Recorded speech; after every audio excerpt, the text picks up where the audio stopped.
Hi friends, welcome to Dhruva study circle.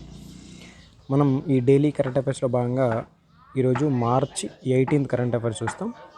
March 18th current అఫైర్స్లో భాగంగా first వచ్చేసి మనకి representative peoples act 1951 section 14 అనేది మనం చూడాల్సి ఉంటుంది. ఇదేం చెప్తా అంటే మనకి ఈ elections notification national for general election to house of the people అని చెప్పేసి మనకి ఎలక్షన్ నోటిఫికేషన్ గురించి మనకి ఇంటిమేషన్ ఇస్తుంది ఈ ఆర్టికల్ అనేది, ఇది సెక్షన్ అనేది. మనకి టోటల్గా చెప్తే 14 సబ్ క్లాస్ 1 అనే సెక్షను ప్రస్తుత సభ గడువు ముగిసినప్పుడు లేదా రద్దు చేయబడినప్పుడు సాధారణ ఎన్నికలు నిర్వహించబడతాయి అని చెప్పేసి ఈ రిప్రజెంటేషన్ పీపుల్స్ యాక్ట్ 1951 సెక్షన్ 14 అనేది మనకి సబ్ క్లాస్ 1 చెప్తుంది. అదేవిధంగా రాజ్యాంగంలో కూడా మనకి దీనికి సంబంధించి ఆర్టికల్స్ ఉంటాయి. అట్లా సభ గడువు ముగిసినప్పుడేమో మనకి 83 సబ్ క్లాస్ 2 చెప్తే, అదేవిధంగా సభ రద్దు అయినప్పుడు మనకు 85 ఆర్టికల్ మనకి చెప్తుంది. సభ రద్దు అయినప్పుడేమో 85 ఆర్టికల్ సూచిస్తుంది. సభ ముగిసినప్పుడు గడువు కాలం ముగిసినప్పుడేమో 83 సబ్ క్లాస్ 2 అనేది మనకి చెప్తుంది. అట్లా సాధారణ ఎన్నికలు నిర్వహించబడతాయని రాజ్యాంగం ప్రకారం, అదేవిధంగా ఆర్పిఏ 1951 చట్టం ప్రకారం కూడా మనకి సూచిస్తుంది. అదేవిధంగా 14 సబ్ క్లాస్ 2 సెక్షన్ ప్రకారం మనకి ఈసీ తన సిఫార్సులను మనకి కేంద్ర ప్రభుత్వానికి పంపుతుంది. ఫస్ట్ మనకి ఈసీ ఏం చేస్తుంది, ఎన్నికలు నిర్వహించాలి కాబట్టి వాటి యొక్క సిఫార్సులను కేంద్ర ప్రభుత్వానికి పంపితే ఆ కేంద్ర ప్రభుత్వం మనకి న్యాయశాఖ సిఫార్సుని క్యాబినెట్ ముందు ఉంచుతుంది. ఫస్ట్ న్యాయశాఖ పంపిస్తే న్యాయశాఖ అనేది క్యాబినెట్ ముందు ఉంచుతుంది. క్యాబినెట్ అనేది ఆమోదించిన తర్వాత రాష్ట్రపతికి సిఫార్సు చేయడం జరుగుతుంది. రాష్ట్రపతి ఆటోమేటిక్గా ఆమోదం పొందిన తర్వాత ఈ ఈసీ సిఫార్సు చేసిన ఏవైతే తేదీలు ఉంటాయో ఆ తేదీల మేరకు ఎన్నికల కోసం గెజిట్ నోటిఫికేషన్ మనకి సిద్ధమవుతుంది. ఇక్కడ మనం ఆర్డర్ గుర్తుపెట్టుకోవాలి. మనకి ఈసీ అనేది సిఫార్సు చేస్తుంది కేంద్ర ప్రభుత్వానికి. కేంద్ర ప్రభుత్వం న్యాయశాఖ ఉంటాయి, ఆ న్యాయశాఖ అనేది క్యాబినెట్ మినిస్టర్ ముందు ఉంచుతుంది. కౌన్సిల్ ఆఫ్ మినిస్టర్స్ మనకి ఆమోదించిన తర్వాత రాష్ట్రపతికి సిఫార్సు చేయడం జరుగుతుంది. రాష్ట్రపతి సిఫార్సు చేసిన తర్వాత ఆమోదం పొందిన తర్వాత మనకి గెజిట్లో ప్రింట్ అవుతుంది ఈ ఎన్నికల తేదీలు అనేటివి. రైట్, ఇది మనకి ఈ రిప్రజెంటేటివ్ పీపుల్ యాక్ట్ 1951, అదేవిధంగా 85 article, 83 sub class 2 article, 14(1) section, అదేవిధంగా 14(2) సెక్షన్, ఇది మనకి గుర్తుపెట్టుకోవాలి. నెక్స్ట్ మనకు శీతల్ దేవి మనకి పారా ఆర్చర్. ఈమె మనకి ఈ election commission of India national ఐకాన్గా, ఎవరికి ఫిజికల్లీ విత్ డిజేబుల్డ్ పర్సన్స్కి ఐకాన్గా నియామకం పొందింది. మనకి ఇంతకుముందు జనరల్ ఎలక్షన్ అంటే జనరల్గా అయితేనేమో సచిన్ అండ్ రాజ్ కుమార్ మనకి నియామకం ఉన్నారు ఐకాన్గా. అదేవిధంగా ఎలక్షన్స్ కోసం మనకి ఈ శీతల్ దేవి గారు అంటే election commission of India physically with disabled ఐకాన్గా మనకి ఉండడం జరిగింది. అయితే ఈమె పారా ఆర్చర్, ఓకే, అంటే ఫిజికల్లీ విత్ డిజేబుల్డ్ కాబట్టి పారా ఆర్చర్. ఓకే, ఈమె మనకి జమ్మూ కాశ్మీర్ అని చెప్పేసి గుర్తుపెట్టుకోవాలి. 2023కి మనకి అర్జున అవార్డు రావడం జరిగింది. అదేవిధంగా ఆసియా పారా ఒలింపిక్ కమిటీ మనకి best youth athletic of year 2023కి రావడం జరిగింది. అదేవిధంగా Asia para games Hangzhou China 2 gold 1 silver అయితే రావడం జరిగింది. ఈ శీతల్ దేవి గురించి ఆమె రికార్డ్స్ 23న Arjuna award, Asia para Olympic committee best youth athletic of the year 23, అదేవిధంగా మనకి Asia para games Hangzhou 2 gold 2 silver. మనకి ఫోకోమిలియా అనేది మనకి అభివృద్ధి చెందని అవయవాలు. ఈమెకి ఉన్న ఫిజికల్ డిజేబుల్డ్ ఏంటంటే అభివృద్ధి చెందిన అవయవాలు ఒకటి పుట్టుకతోనే వచ్చే అరుదైన వ్యాధి అంట. ఇది ఫోకోమిలియా అని చెప్పేసి శీతల్ దేవి గుర్తుపెట్టుకోవాలి. పారా ఆర్చరు, ఈమెకి చేతులు లేనప్పటికీ మనకి బాణాలు అయితే వేస్తుంది శీతల్ దేవి. ఓకే, ఇది మనం గుర్తుపెట్టుకోవాలి. ECI national PWD icon. Okay, next 3వ అంశం వచ్చేసి మనకి తెలంగాణ గవర్నర్ తమిళిసై సౌందరరాజన్ రాజీనామా చేయడం జరిగింది. మనకి ఈ రాజీనామా అనేది మనకు జనరల్గా రాష్ట్రపతికి పంపించడం జరుగుతుంది, రాజీనామాని సమర్పించడం జరుగుతుంది. ఈమె మనకి తెలంగాణ గవర్నర్తో పాటు మనకి పుదుచ్చేరి లెఫ్టినెంట్ గవర్నర్గా ఉన్నది మనకు తెలుసు. ఓకే, తెలంగాణకు 2వ గవర్నర్, ఫస్ట్ మనకి నరసింహన్ అని చెప్పేసి. అయితే యాక్చువల్గా ఏంటంటే ఈ గవర్నర్స్ కానీ రాజ్యాంగ పదవులు నిర్వహించే వాళ్ళు ఎవరైనా కానీ మనకి క్రియాశీల రాజకీయాలకు దూరంగా ఉండాలని చెప్పేసి కొన్ని కమిషన్స్ మనకు సిఫార్సు చేయడం జరిగింది. అందులో భాగంగా సర్కారీ కమిషన్ వచ్చేసి గవర్నర్లు క్రియాశీల రాజకీయాలకు దూరంగా ఉండాలని చెప్పేసి చెప్పడం జరిగింది. ఫూంచ్ కమిషన్ కూడా మనకి 2 సంవత్సరాలు గవర్నర్లు క్రియాశీల రాజకీయానికి దూరంగా ఉన్న వాళ్ళే ఎన్నిక కావాలి గవర్నర్గా అని చెప్పేసి మనకి కమిటీ సిఫార్సులు అయితే ఉన్నాయి. నెక్స్ట్ మనకి పిఎన్ఎస్ రిజ్వాన్ పాకిస్తాన్ యొక్క తొలి నిఘా నౌక. ఇది చైనా నుంచి స్వీకరించడం జరిగింది. పిఎన్ఎస్ రిజ్వాన్ అని చెప్పేసి పాకిస్తాన్ యొక్క తొలి నిఘా నౌక రిజ్వాన్. నెక్స్ట్ మార్కోస్ అనేది మెరైన్ కమాండో ఫోర్స్ మార్కోస్ మనకి ఇండియన్ నేవీ యొక్క స్పెషల్ ఫోర్స్ ఇది మెరైన్ కమాండో ఫోర్స్ అనేది. మనకి ఇది వార్తల్లో ఉంది అంటే సోమాలియా పైరేట్లు హైజాక్ చేసిన ఎంవి రుయెన్, ఇది ఇంపార్టెంట్, ఎంవి రుయెన్ నౌకను విడిపించారు అరేబియా సముద్రంలో. మనకి మార్కోస్ అనేది ఏంటంటే మెరైన్ కమాండో ఫోర్స్. ఇది ఏం చేసింది అంటే మనకి ఈ సోమాలియా పైరేట్లు హైజాక్ చేసిన ఒక దొంగలు హైజాక్ చేసిన ఒక ఎంవి రుయెన్ నౌక ఏదైతే ఉందో దాన్ని విడిపించడం జరిగింది మార్కోస్ అనేది. ఇది ఎక్కడ అంటే అరేబియా సముద్రంలో. ఇది మనకి Indian air force and Indian navy యొక్క సంయుక్త ఆపరేషన్ ఐఎన్ఎస్ కోల్కత్తాలో భాగంగా మనకి ఇది ఐఎన్ఎస్ మార్కోస్ అనేది మనకి వార్తల్లో ఉంది. మళ్ళీ ఒకసారి ఏంటంటే ఎంవి రుయెన్ను విడిపించింది మార్కోస్. ఈ మార్కోస్ ఏంటంటే మెరైన్ కమాండో ఫోర్స్, ఇది ఇండియన్ నేవీ యొక్క స్పెషల్ ఫోర్స్ అట. రైట్. మనకు సికిల్ సెల్ ఎనీమియా వార్తల్లో ఉంది. సికిల్ సెల్ వ్యాధికి తొలి స్వదేశీ డ్రగ్. సికిల్ సెల్కి యాక్చువల్గా మెడిసిన్ లేదు. ఇది ఎందుకంటే జన్యుపరంగా వస్తుంది. రక్తహీనత అనేది మనకి రక్త కణాలు అనేవి కొడవలి ఆకారంలో మారుతాయి. సో దానివల్ల బ్లడ్ సర్క్యులేషన్ అనేది కరెక్ట్ ఉండక అది జన్యుపరంగా వచ్చే వ్యాధి ఇది. అయితే దీనికి ట్రీట్మెంట్ లేదు. కాకపోతే తొలి స్వదేశీ డ్రగ్ అనేది మనకి రూపొందించడం జరిగింది. ఢిల్లీకి చెందిన Akums drugs and pharmaceutical limiteds. Okay, ఇది మనకి గది ఉష్ణోగ్రత వద్ద నిల్వ చేయడం జరుగుతుంది. ఈ సికిల్ సెల్ ఎనీమియా అనేది మనం ఒక్కసారి చూసుకోవాలి.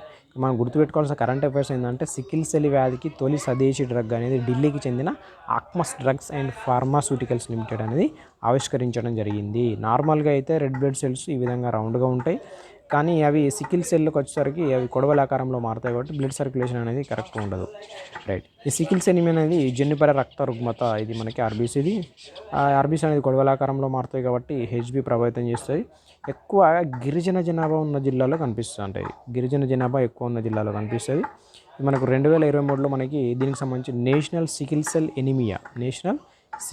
ఎనీమియా మనం 2047 కల్లా నిర్మూలించుకోవాలని మనం అయితే లక్ష్యం అయితే పెట్టుకున్నాం. అట్లా మనకి ఈ 2024 పద్మశ్రీ అన్సాంగ్ హీరో ఎవరైతే ఉన్నారో మనకి మానిక్షా ఇటాలియా అని చెప్పేసి, ఈమె గుజరాత్. ఈ సికిల్ సెల్ ఎనీమియా కోసం కృషి చేసింది కాబట్టి మనకి అన్సాంగ్ హీరోస్లో భాగంగా పద్మశ్రీ అవార్డు రావడం జరిగింది. ఈమె గిరిజన వ్యక్తి. సో ఇక్కడ మనం ఇంకోటి గుర్తుపెట్టుకోవాల్సింది ఏంటంటే క్యాస్గేవ్ జన్యు చికిత్స. దీనికోసం ఈ సికిల్ సెల్ ఎనీమియా కోసం జన్యు చికిత్స ఉంది. ఇది యూకే గవర్నమెంట్ అయితే ఆమోదించింది క్యాస్గేవ్ అనేది. అయితే దీని నుంచి ఫస్ట్ కోలుకున్న వ్యక్తి ఎవరంటే విక్టోరియా గ్రే అని చెప్పేసి USA. అయితే సికిల్ సెల్ ఎనీమియా కోసం ప్రస్తుతం అయితేనేమో ఆక్మస్ డ్రగ్స్ అండ్ ఫార్మాస్యూటికల్ స్వదేశీ డ్రగ్ అనుకున్నది. ఇంతకుముందు అయితే మనకు జన్యు చికిత్స అనుకున్నది ఏంటంటే యూకే. మరి దాని ద్వారా ఫస్ట్ కోలుకున్నది ఎవరంటే US వ్యక్తి మనకి విక్టోరియా గ్రే. ఓకే, క్యాస్గేవ్ అని చెప్పేసి జన్యు చికిత్స అది.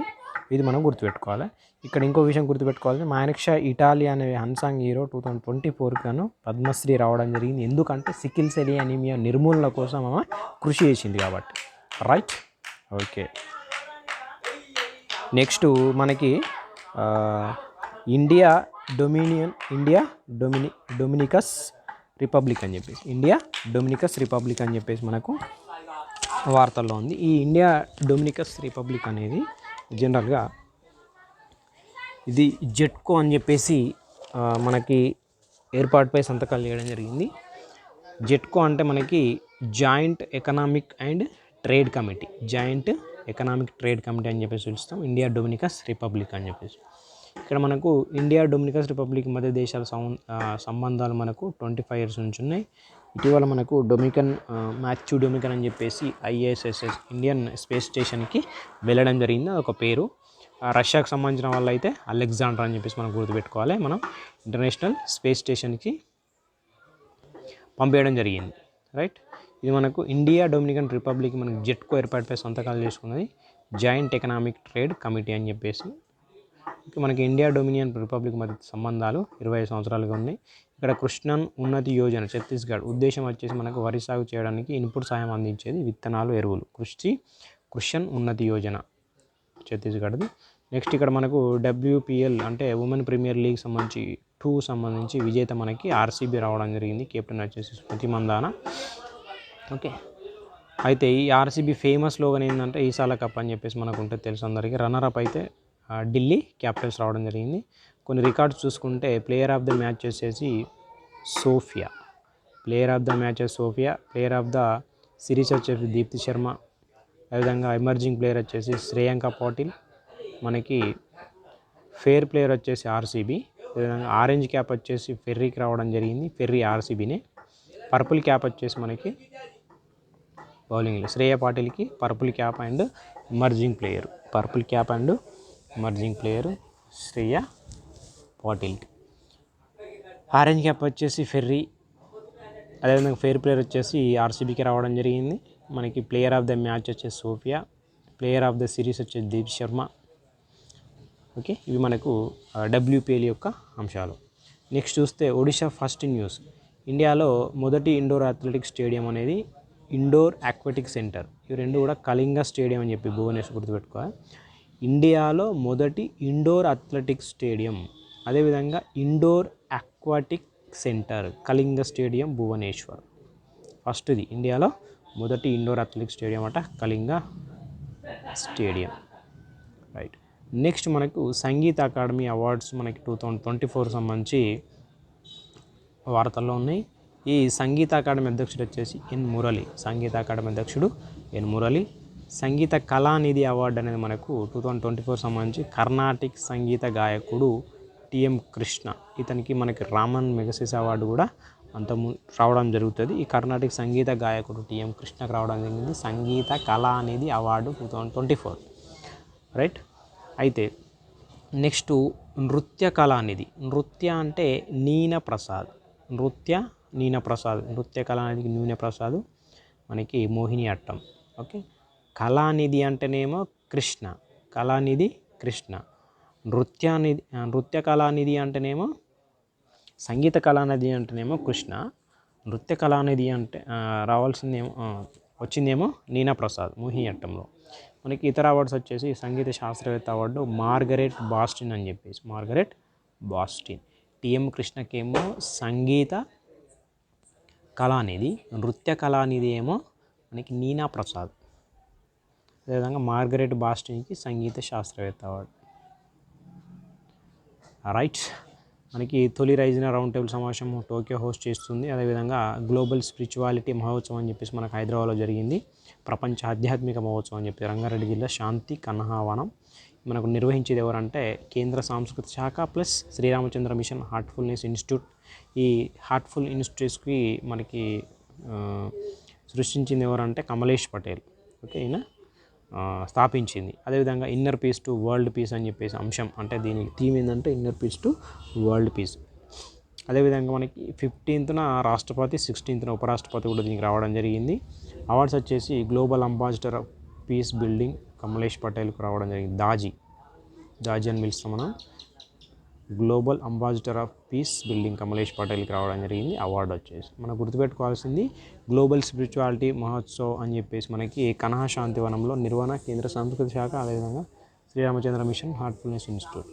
Inner peace to world peace అని చెప్పేసి అంశం మనకి 15th రాష్ట్రపతి, 16th ఉపరాష్ట్రపతి అయితే రావడం జరిగింది. రైట్, నెక్స్ట్ సైబర్ బాధితులకు లోక్ అదాలత్ ద్వారా పరిష్కారం. అయితే ఈ తెలంగాణ సైబర్ సెక్యూరిటీ బ్యూరో అనేది మనకి హెల్ప్ లైన్ వచ్చేసి 1930. అయితే ఈ హెల్ప్ లైన్ సేవలు పూర్తి స్థాయిలో పనిచేసేలా రూపొందించిన మొదటి రాష్ట్రం మనకు తెలంగాణ అని చెప్పేసి గుర్తుపెట్టుకోవాలి.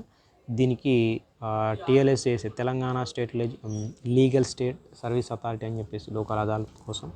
అదేవిధంగా నల్సా, మనకు ఈ నల్సాకు ప్యాటర్న్ ఇన్ చీఫ్కి మనకు CJI ఉంటారు, ఎగ్జిక్యూటివ్ చీఫ్కి మనకు సీనియర్ మోస్ట్ జడ్జి ఉంటారు సంజీవ్ ఖన్నా. అయితే తెలంగాణకు అయితే ప్యాటర్న్ ఇన్ చీఫ్ మనకు అలోక్ ఆరాధే కదా సీజే. అదేవిధంగా ఎగ్జిక్యూటివ్ చీఫ్ వచ్చేసి మనకి సీనియర్ మోస్ట్ ఉంటారు. ఇక్కడ మనం గుర్తుపెట్టుకోవాల్సిన అంశం ఏంటంటే సైబర్ బాధితుల్లోకి అదాలత్ ద్వారా పరిష్కారం అట. Okay, help line number 1930. Okay, ఇది తెలంగాణ సైబర్ సెక్యూరిటీ బ్యూరో అని చెప్పేసి. ఓకే, దీని ద్వారా మనకి ఇట్లా ఫస్ట్ స్టేట్ అని చెప్పేసి గుర్తుపెట్టుకోవాలి. హెల్ప్ లైన్ సేవలు పూర్తి స్థాయిలో పనిచేసిన ఫస్ట్ స్టేటు. ఓకే, ఇది మనకు March 18 కరెంట్ అఫైర్స్ కంప్లీట్గా. Okay, thank you.